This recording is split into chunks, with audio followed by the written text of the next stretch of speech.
మంత్రి అంటే ఎంత నిబ్బరంగా ఎంత ఉన్నతంగా ఉండాలి, ఎంత మంచి పేరు తెచ్చుకోవాలి. ఏమన్న సదం ఉందా ఈ ముచ్చట సల్లగా ఉంటుంది. నేను ఎట్లా చెప్పాలి, ఏమో నాకైతే అర్థమవుతలేదు. ఒక మంత్రి ఆట వామ్మో, ఇక చూడు రాద్దాంతం ఎట్లా చేసిందో మా అమ్మ.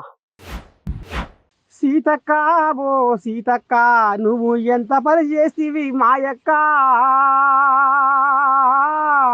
సీతక్క ఓ సీతక్క, దోపిడీదారులకు నువ్వు మద్దతు ఇస్తున్నావా అక్క.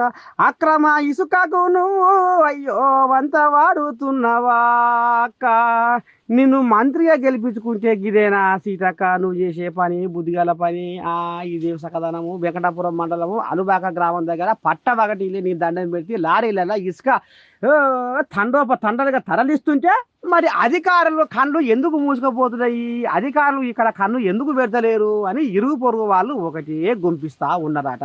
ఇప్పటికే 16 ఇసుక లారీలు పట్టుబడగా సీతక్క పిఏ సుజిత్ రెడ్డి పోలీసులకు ఫోన్ చేసి, మీరు ఏమనుకుంటున్నారో ఏం కదా నకరాలు చేస్తురా, ఇసుక లారీలు ఇచ్చిపెట్టురే అవి మనలే అని ఈ రకంగా పోలీసుల మీదకి ఒత్తిడి తెచ్చిన విషయం ఇదంతా లోకమంతా ఎలిచిపారే. ఇక చూస్తుర్రా, చెంపు లేకుండా ఇసుక లారీలు ఈ రకంగా ఇసుకను దోపిడీ చేస్తుంటే మరి బుద్ధి చెప్పవలసిన మంత్రి సీతక్క గిట్ల చేస్తుంది, గిట్ల ఎందుకు చేస్తుందని వామ్మో ములుగు జిల్లా జనాలు ఒక్క తీరుగా ఎత్తి పొడతలేరటనుల్లా మంత్రి సీతక్కను.